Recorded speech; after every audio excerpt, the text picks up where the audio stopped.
Timothy Wenger here from The Man Effect. Super excited, like I always say, but today I've got a speaker with me who talks about healthy masculinity.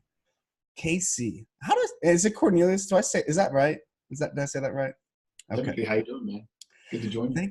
Thanks for giving me some time today to poke at you and ask you some questions. It's a good thing we weren't recording that part just immediately before, right? So it's right. It's like the magic of showbiz. We just went live. Nobody will ever know. We were complimenting each other's beards and all that other kind of stuff. Yeah, man. Casey, for everyone who isn't aware of who you are, what you do, could you kind of just give us a quick background of what you've been doing and how long you've been doing it for? Absolutely. So the thumbnail sketches that I'm the founder and CEO of an organization called For College for Life.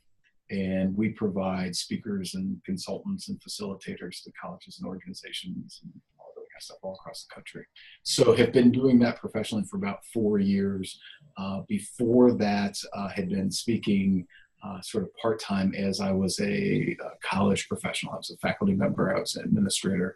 And now I get to travel the country and do really cool, awesome stuff. So, I live in Michigan. I'm originally from Ohio, so really? It makes me sad a little bit every time I have to say it. You know, I'm in Michigan, but have roots here, and both my wife and I are from Ohio, but our daughter is from here in Michigan. So that's where home is, and that's where I try to get as often as possible when I'm on the road. So get home. Yeah.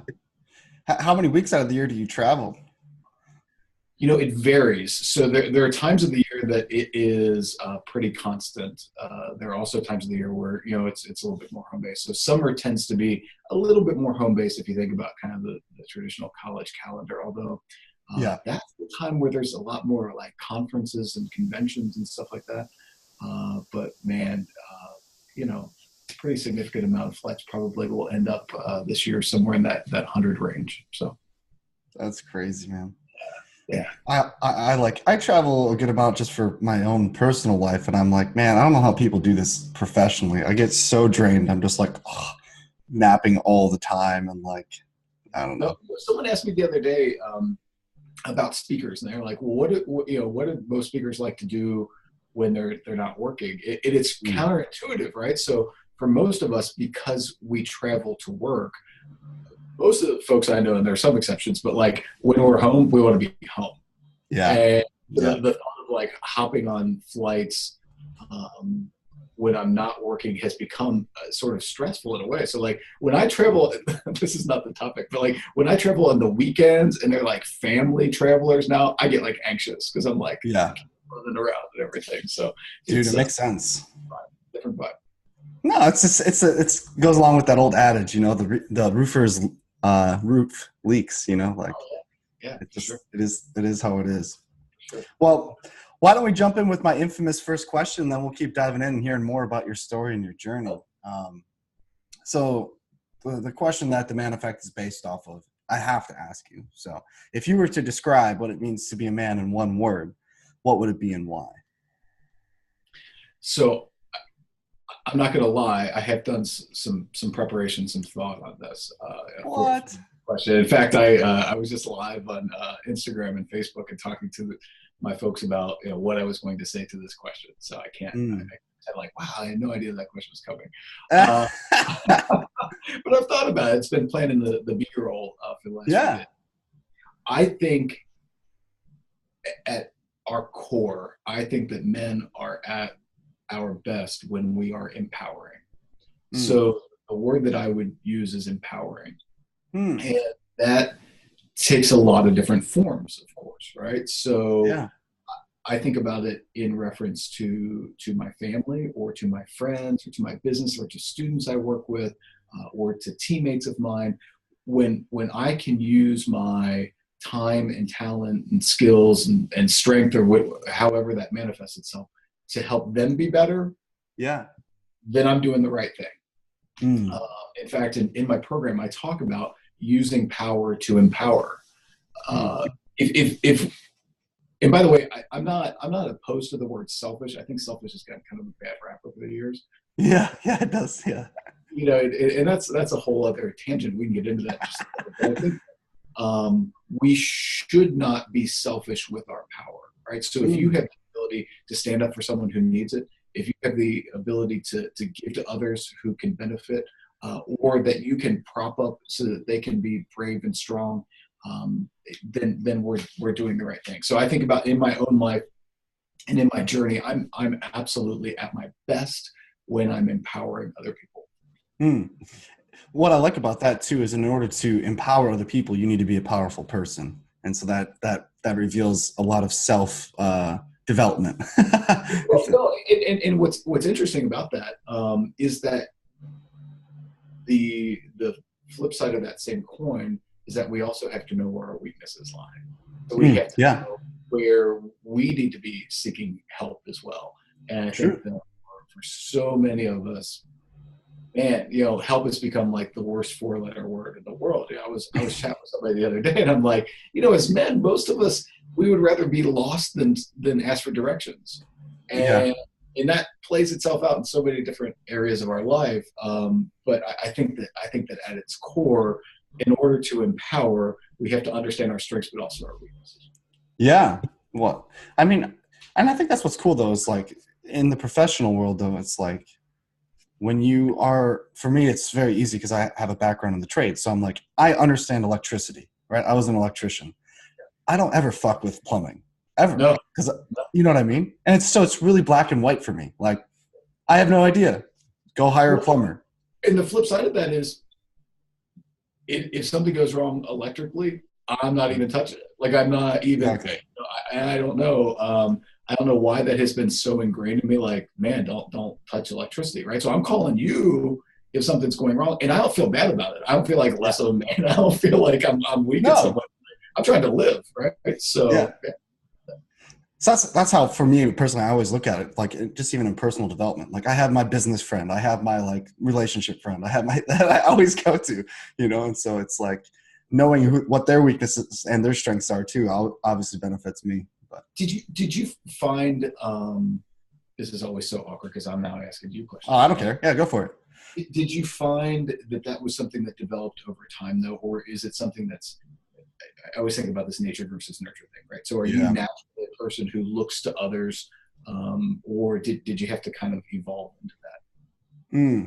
Yeah, I mean, there's a lot of intentionality in drawing strength from my friends, for sure, in areas when I'm struggling. Like my classic is, I went through like a Jerry Springer breakup a year or two ago, and I had friends close enough that I was able to literally just churn my brain off because I was so fucked up. And they were able just to walk me through it, and I was able just to trust them. And that was out of a place of like me in one of my most desperate moments needing friends, but also I spent years cultivating those relationships and slowly letting them in further and further and further. But I wasn't really aware of how much strength I was pulling from them at the same time, if that makes sense. No, it's for sure. So like a little nature, a little nurture, but so a lot of your message, if I'm right, is around healthy masculinity, right? That's kind of your main message. Yeah, for sure. Am I correct? Okay. Yeah. So being that that's kind of your main message, and you're out there speaking on campuses and doing a lot of speaking, obviously, because that's your profession. What is something that you see as like a third person type of view, a need in the people that you're speaking with? Is it that there needs to be more propagation of healthy masculinity? Like, kind of like what's like one of the biggest needs that you're seeing right now for men? That's a great question. I think that what I have found is that there is, especially among young men 18 to 22, which is primarily my audience, is that there is a supreme level of confidence in almost everything that they do. Interesting. And don't get me wrong, I think this is not unique. I think that at 18 to 22, I probably had supreme level of confidence as well. But I think that there's a fine line between high level confidence and being just blissfully ignorant of consequence, right? And the analogy that I always use is, if your buddy says to you, bet you won't jump off that roof, and you're like, bet I will, that comes from somewhere, right? So when I'm working with audiences, what I try to do is I try to take them back to the youngest age in which they understood what it meant to be awesome, cool, baddest man on the planet. So typically I'll start with a question like, when you were 8 years old, who was the coolest guy in the world? And, the one caveat is I always ask them like not to pick a family member because we can't really share that. Like if you're like, my uncle was the coolest guy, like, okay, I mean, I believe you, but since we don't know your uncle, maybe we can pick somebody else. And inevitably, and this speaks a lot to generations, most of them now are saying people like Derek Jeter. Derek Jeter was the coolest guy in the world because he was always calm and cool and collected, and nobody said a bad thing about him, and he was at the pinnacle of his craft.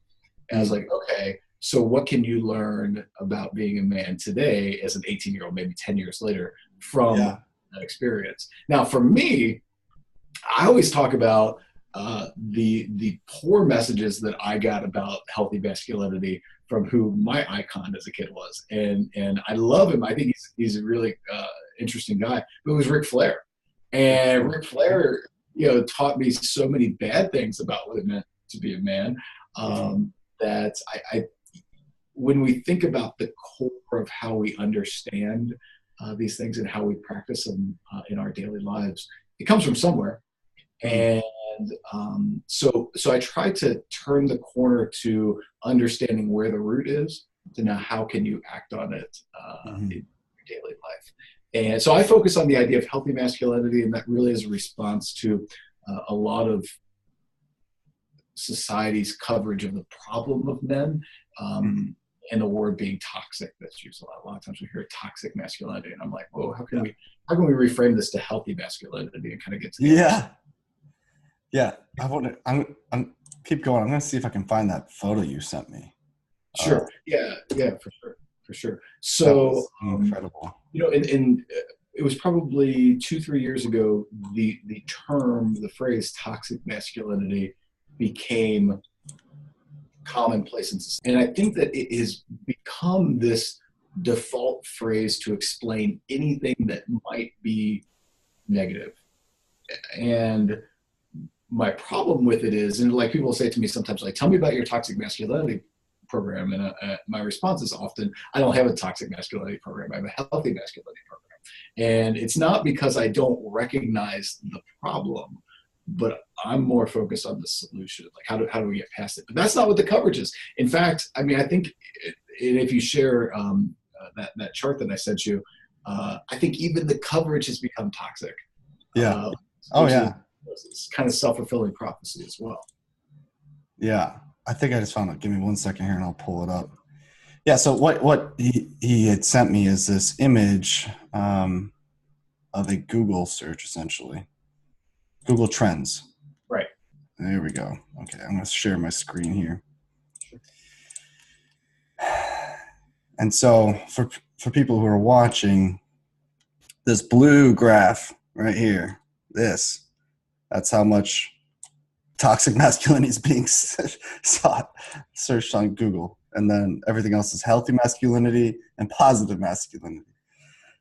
It just pales in comparison.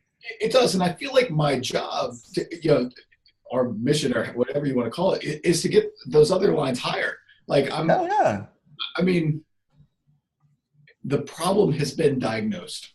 We get it. Like there's nothing more to be said. It's like 10 years ago, people were talking about the problem with millennials, right? This is 10 years ago. Yeah. And now it's almost an eye roll. Like the millennials are killing mayonnaise and all this other kind of stuff. It's like, it's just insane. Everything has been said.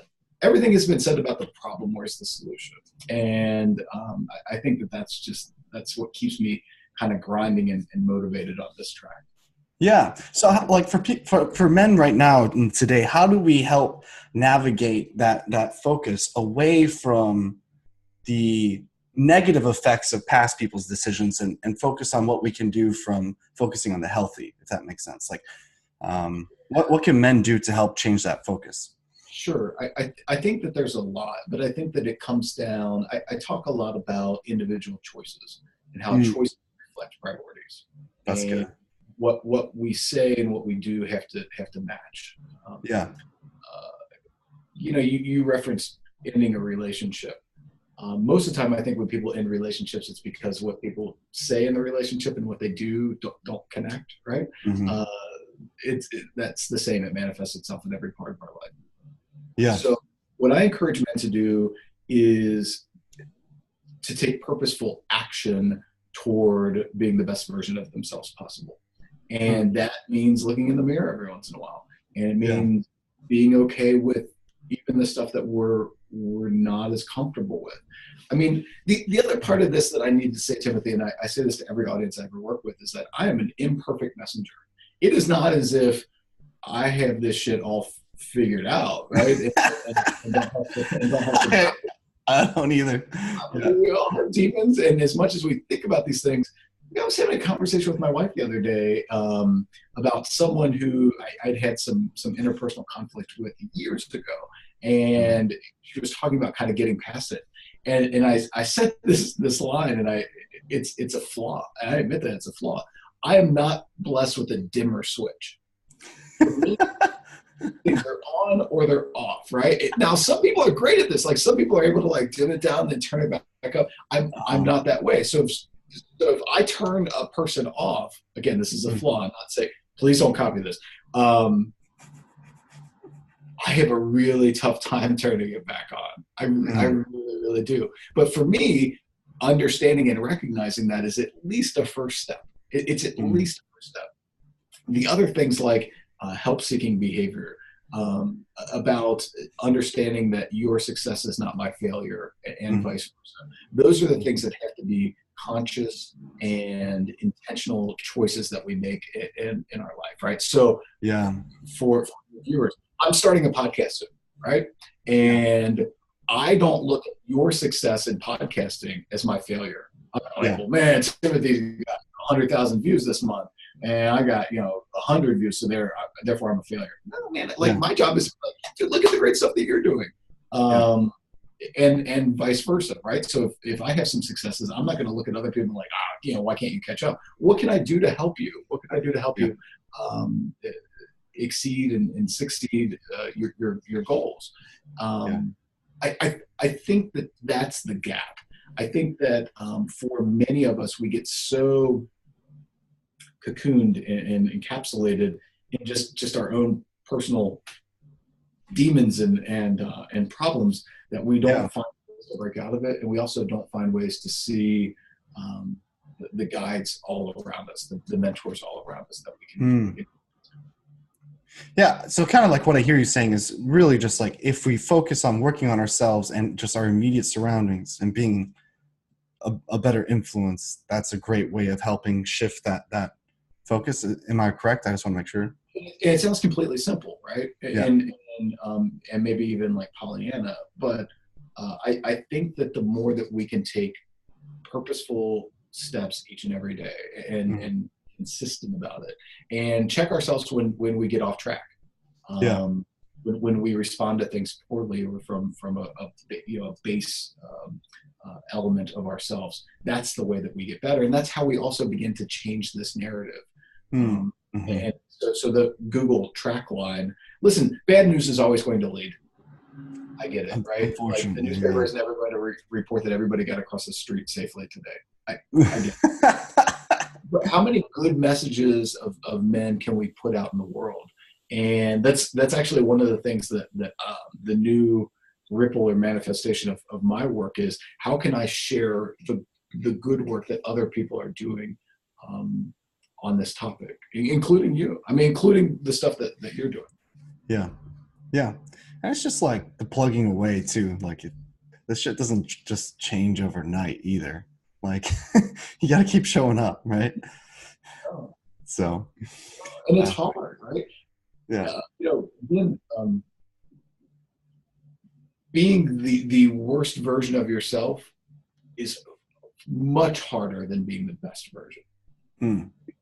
There's no doubt about it, right? if you don't push yourself to be better today and tomorrow and the next day, nobody else will. Like momentum is a funny thing. Once you have it, boy, it feels good. But it's also hard to get movement. Yeah, it is there's that whole domino effect. Like, what is it? You can do 50% more every domino or whatever. It's just an obscene amount. Yeah, and the other thing that I always, and again, I apologize. I am a speaker, so I always take these. Dude, I don't care. I'm loving it. Okay, so I have gotten into the fitness tracking stuff, right? So my wife has an illness that it's imperative that we keep her active and moving, right? Mm-hmm. So we bought fitness trackers, several months ago, and what I found is that I can meet my daily benchmarks, right, of movement and fitness and all that other kind of stuff, and I can have really good days. Maybe I can even double those things. But when I wake up in the morning and I open my eyes and I look at my watch, it still says 0. Yeah. So what we did yesterday is good, and it creates momentum and it creates good habits. Yeah. But if I don't take a step today, I still have 0. Right. Yeah. So there's nothing yesterday that I can be like, oh, well, maybe I can average it out with tomorrow and still be okay. No, man, you still gotta get up and get moving. That's what I tell myself. So that's really interesting, because it's like a lot of times the past is what, like, how would you put it? It can be a restraining thing for people. Like, we get caught up very easily in the past and who we're not in the future, And so it's like, but the reality is, every day you wake up and your dial's 0, and you get to choose how many steps you take. Get it, man. And that is that epiphany. And for someone who focuses on development, I can't believe it took me that long to have that moment. But I looked at my watch one morning and it said 0 steps, 0 miles, calories. You have calories just for being alive, regular calories. Actually do anything to inspire that, right? So I'm burning them. Yeah. It's 0, and I have to change that. Yeah. So, and nobody else is. No one else is going to pick up your fitness watch. Let's take this metaphor to the end. No one else is going to pick it up and do it for you. Yeah. No. Right. No one cares about your dreams. Like, okay, so like maybe your wife does, or maybe a couple like close ones, but they can't do anything really about it. Nor should they. Right. They can be. But at the end of the day, you can't be a hostage for your own dreams. No.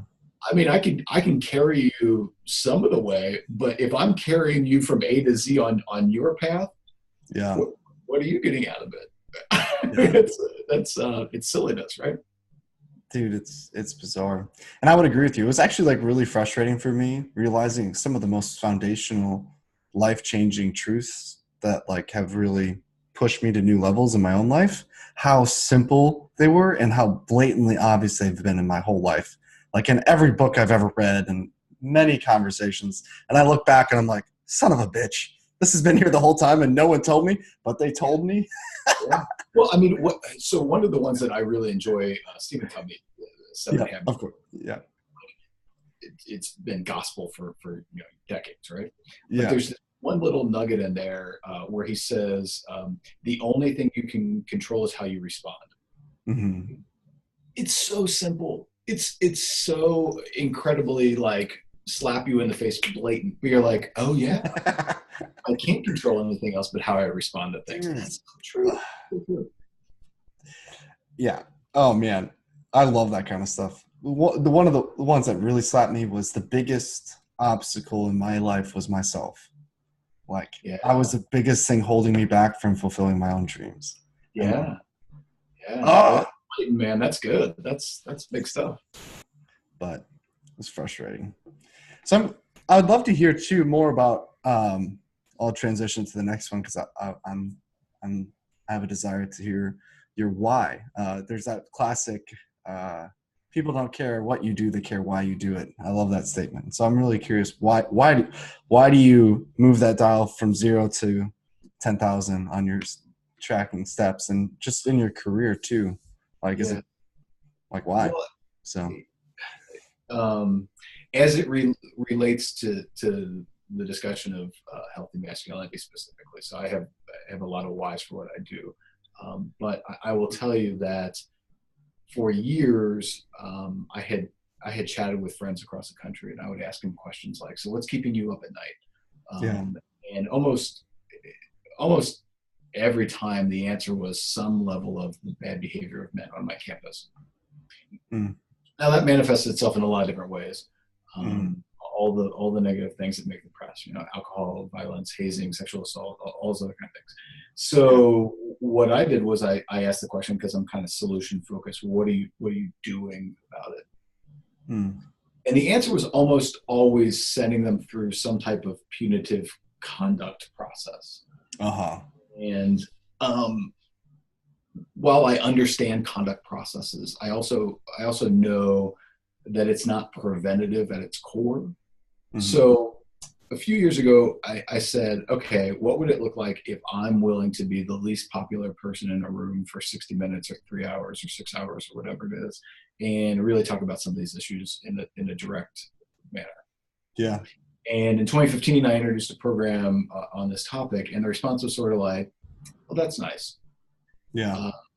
And in 2016, a little bit more. And then 2017 happened, and kind of, I think the tone toward how to address some of these issues, especially in response to the idea of toxic masculinity, the Me Too movement, a lot of things that shined a light on the negative aspects of men and young men specifically. Unfortunately, I always use the word unfortunately. Unfortunately, this became the most popular topic, right? Yeah. So, but to answer your question of why, so I'm a fraternity man, lifelong proud fraternity man. I see myself in terms of the core roles that I have in my life as a father and a husband and a son, and a teammate. And my why is that I want to be the best version of those roles possible. My daughter, she's 11, light of my life. If we spend more than 5 minutes together, you're going to hear something about her. I vividly remember when my wife kind of understood that she was pregnant. Discovered is never the right word, but the moment. And I guess in my mind, I saw myself having a son, which I don't know why, but I saw myself having a son. And I remember the first sonogram in which we were going to find out, and they said it's a girl. And it was just amazing to me the switch that happened in my mind, thinking of myself as a father of daughter. And this is so cliche, but every preparation that I had made up until the day she was born changed completely when the first thing she did was grab my finger. And it's the first picture she ever took is her holding onto my finger. Oh. I still have it. I still look at it, and I remember my life changing, everything before that moment and everything since. And as a man, as a husband, and as a father, I always think about trying to be the best version of that possible. So I ask myself this question a dozen times a day: what would the best fill in the blank do? What would the best husband do in this moment? What would the best father do in this moment? What would the best friend? What would the best teammate? And that really gets back to that why, is if I'm trying to be the best version of myself, if that's my why, I have to take purposeful action and checking it by asking myself, what would the best do? I try to imagine, what would the best father do in this moment?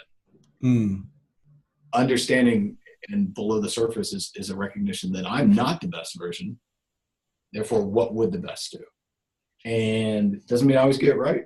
Far from. My daughter would tell you, my wife would tell you, my parents would tell you, I don't always get it right. Man, I'm trying. And that really is kind of the purpose statement. To be yourself. I like it. Yeah, and in business, they talk about CQI, constant quality improvement. Can I be better today than I was yesterday? Absolutely. Yeah. And one of the checks on that is I ask myself this question every night before I go to bed. I ask myself this honest question: did I get better today? And If the answer is yes, then I take some time reflecting on how.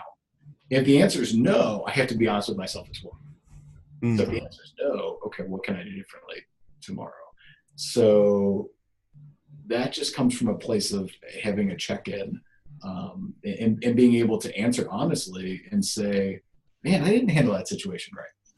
Like, I'm going to get off this podcast today and I'm going to be like, wow, I wish I would have said this, or I wish I would have done this differently, or I wish I would have complimented Timothy's beard, right? Because it's nice. But that's just, and it's not from a negative place, and it's not a self-critical, like self-defeating place, but it's I'm going to get another opportunity sometime in the future. How can I do better? Yep, exactly. Yeah. So. And I would like to highlight too that it wasn't you comparing yourself to other people. It was you comparing yourself to yourself. Like, am I a better person from yesterday? Okay. Completely. And that's healthy. We all can do something. Yeah, dude. Oh yeah. You know, like, you can't do everything today, but you can do something today. Yeah. And again, that idea of creating habits and momentum moving forward comes from a place of just asking yourself, what did I do right? What did I do wrong? Yeah. What can I learn? Dude, it's that, I'm sure you've probably read Maxwell's stuff too. Like, he has one on reflective thinking. I love that book. It's so great. And just like teaches you how to just learn from your mistakes and your successes of the past. It's a brilliant book. You know, we go back to this idea. It is easier to not reflect. Mm-hmm. Right? Like, oh yeah. It's easier to just kind of go along and say, you know, well, it is what it is. One of my least favorite sayings in the world. Like, well, it is what it is. Yeah. Well, no, I hate that too. Right? Like, it's yeah, okay, on its most technical, it is what it is. Sure. Technically true, yes. Technically true. What was your contribution to it, and what can you do differently next time to make it better? Yeah. It's like, it's just as awful as the term, you need to calm down right now. Like, oh yeah, that's really going to calm me down. Like, yeah, sure. Such a waste.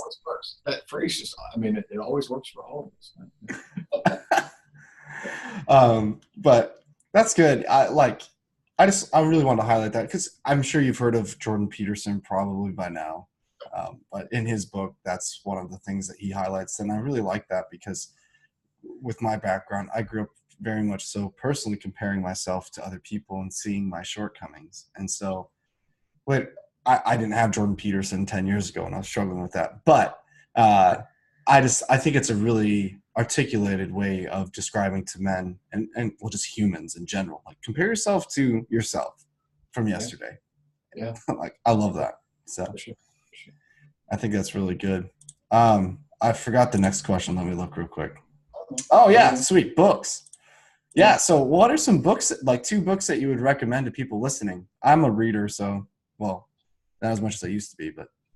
Yeah, this is a good question. I'm always a little cautious in this because I don't want to get pigeonholed and all that. And also the people's time is limited. So one of the books that I enjoy greatly is The Go-Giver. Oh, okay. By Bob Burg and John David Mann. And it was actually given to me as a gift a couple of years ago. And I read it in a day, and I just tweeted something about it. Like, it's a parable, and I tweeted something about it. I'm like, wow, you know, this was such a good gift, and thank you so much. And actually, since that tweet, I have, there it is. That's it. Yeah, okay. I've had the opportunity to connect with both Bob Burg and John David Mann. Just from the tweet, right? So Bob Burg is like, you know, an icon in business stuff, but he takes the time to actually read tweets and respond to them. And I remember thinking from that, like, oh, that's really interesting. It is. So that's one I always think you can extrapolate something from that in your own life and experience. The Go-Giver, and it plays off the idea of being a go-getter instead of being a go-giver. The other thing in terms of kind of advancement, I think, or reflection, is The Power of Habit. That's a great book too. Yeah, and it has not gotten old. It's a couple of years now, but it has not gotten old. It just talks about how, it's the Aristotle idea, right? We repeatedly do. Yeah, there it is. And just how we can be more purposeful and intentional about our good and our bad habits. Yep. We'll have them, right? And these patterns that we get into and how they get us closer to our desired destination or further from. Yeah. So those that's I just have as a quick, That habit book, I remember when I read that, I was like, it blew my mind. I did recently read, though, a different study about how it takes, on average, 66 days to develop a habit rather than the average, I think 21 is what they teach in that book. Right, right. And I mean, honestly, in terms of the science of it, I'm not sure. I'm not either. I just remember But I do know we are in these habits all the time. Dude, for real? And you only see them if you do reflective thinking. No, I'm just kidding. Yeah. Right? Make that. So when I wake up in the morning, the first thing I think of is well, it's not the first thing I think of, but the first action that I think I need to take is get coffee. Now, don't get me wrong. I know that there's, biochemical things that are going on in the brain that's saying I want the caffeine, but the reality is that habit goes back to me in 7th grade. And I remember first having coffee, and I remember seeing my family drink coffee. All those things come from somewhere, and it builds over time. And in the times of my life where I've tried to stop stop drinking coffee, get off the sauce, it's been really hard. So even just the habit of that. Dude, how about you? What are you drinking there? I'm just drinking water. That's what I'm doing. Shout out to the University of Toledo, by the way, on my cup. Yeah. Oh, sorry, I hit it. No, I just wanted to show people the book I was referring to about Maxwell. Mm-hmm. It's Thinking for Change. Sure. But I do have to shout him out. So thank you, University. Oh yeah, look at that. my alma mater, very proud. So where from here? So let's say, I don't remember if this was in the list of questions I threw out to you, but let's say five. We're gonna pretend like there were questions that you sent beforehand. These are not. Don't tell them. It's all a lie. Let's say 5 generations from now, masculinity and the culture of men is where you would hope it to be. What would that look like? This is one that I probably struggled with when I saw your list. I struggled with it because just thinking about how far we've come in a generation or two in terms of what it means to be a man in society, I can't in some ways even picture what that would look like. So how far have we come from Don Draper, right? Where I'm a Mad Men fan, I apologize, but where the strong silent type who when he had an issue just drank and didn't respect anyone or anything, and just stepping on heads on your way up the ladder. I think we've come a long way from there. But we are a more inclusive society probably than at any point we've ever been, more accepting of difference, more philanthropic in our belief system. So in my mind, what I'm attempting to do is help individuals see within their own story and background where their beliefs and assumptions come from, and then how they're not going to be shackled to them. So my hope is the next generation of guys like us, being parents and grandparents and so forth, that those young men won't have to unshackle themselves from the negative expectations that they were taught. So if that's true in 2-3 generations, I mean, there's a lot of awesomeness ahead. That's where it comes from. But there's a lot of awesomeness ahead because we're not going to have to undo so much of the crap, right? We're not going to have to unload so much of the burdens of these expectations and these teachings that have just proven to be so foul and so wrong for us. Yeah, I'm always curious too. I mean, utopian hypothesis stuff it's just conjecture and probably will never happen. But but I'm like, in the evolution of societies too, struggles always evolve and change too. So it's like I'm always curious to, or I always ponder like, what will be the things that we'll be facing in the next 10 years, 20 years as a society. So in my training, I'm a sociologist, right? So, oh really? Yeah, I am. And one of the areas that I studied was social problems, right? Oh. And there was this article that was written in the early '90s, and they were projecting the influence of computers in society.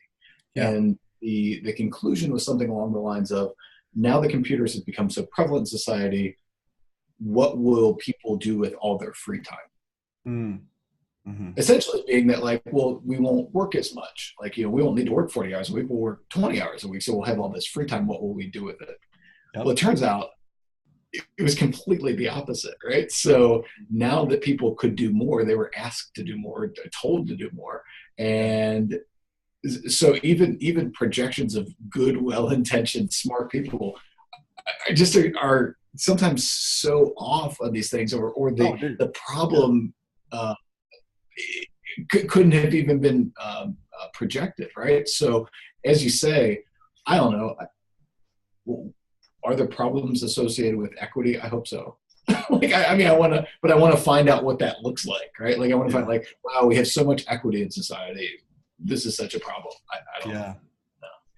It's just fun to think about, and obviously there's no way we will really know, like you're saying, but we're gonna try. It's good to think about, I think. Sure. Well, Casey, what I'm going to do is I'm going to put a link to your website in the description. Are there any other ways that you would like people to reach out to you? Yeah, so you can reach me on almost any social media platform at my name, Casey J, CASEY FCFL. I say almost any because my Snapchat game has just ended. I could not be part of my life. So feel free. You can also, if you do a Google search, Casey J. Cornelius, you can find me.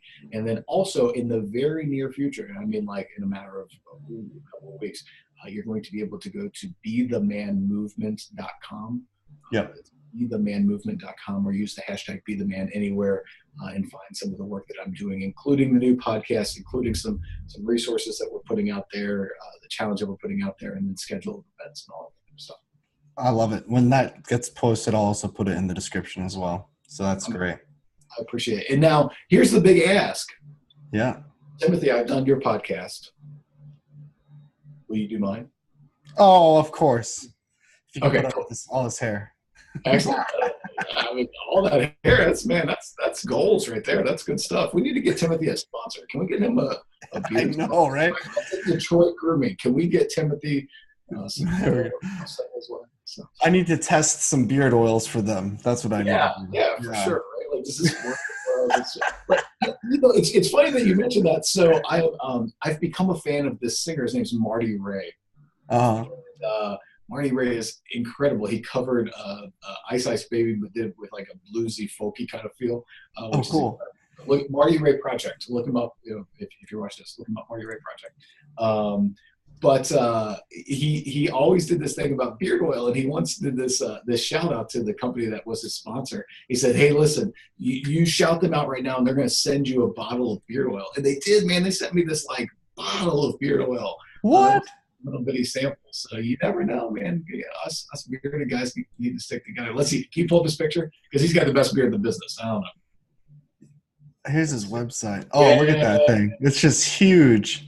Marty Ray. Yeah. And I'm telling you, man, that guy can sing. Can we do, like, what's the copyright stuff on this? Can we do, like, 15 seconds or something? I wonder if the audio will actually play. Let's try it. Let's see. Could you hear that? No? Yeah. No, that's all right. I don't know how to make the music play it live. Let's put this in the show notes. I'll make sure to shout out to him that we were talking about him and that awesome beard. His beard is Olympic level, right? So we're like junior nationals, but he is an icon in the beard world. So Marty Ray Project, shout him out. Dude, funny random story. Like my dad had this wicked beard when my parents met, right? Like that level. Sure.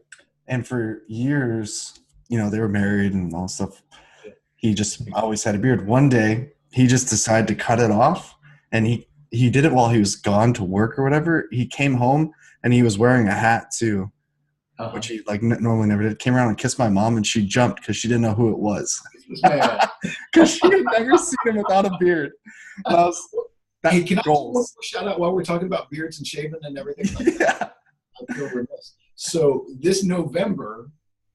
Oh yes, this November. is actually going away because I am partnering with the Movember Foundation. Yeah. To promote health and wellness among men. So I'm.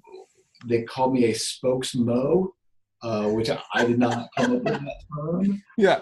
But we're going to actually be announcing here in the next few weeks some creative ways that people can participate in a contest to shave this thing, right? So it might be on campus. There's going to be a bounty on my beard. But Movember Foundation, shout out to them because, man, they're doing really good stuff to the point where I'm willing to shave for a month. When they asked me to do that, I was like, wait, like a whole while. So you're gonna see me with some wicked mustache thing going on. So I might join you and do the handlebar mustache. Just there you go. I'm gonna. So maybe I'll do some challenges. I'll be like, Timothy, challenge number 1, you gotta shave as well. So no, I mean, again, this is one of those things where we can all do something, and our contribution to the discussion is shaving off these glorious beards for a month so that people ask us questions like, why'd you shave? Oh, let me tell you a little bit about November and the stuff that they're doing. Man, it's completely worth it. Yeah, there's a link to their website on my website in the resources, and also I've interviewed Robert as well, one of their spokespersons. Yeah. So, he's a good dude for sure. He's super cool. Well, Casey, thank you so much for giving me your time. I look forward to where this journey leads for both of us, and hopefully I can snag some more time with you in the future here. So, I appreciate you all. Thank you so much. Look forward to chatting. All right. Bye-bye.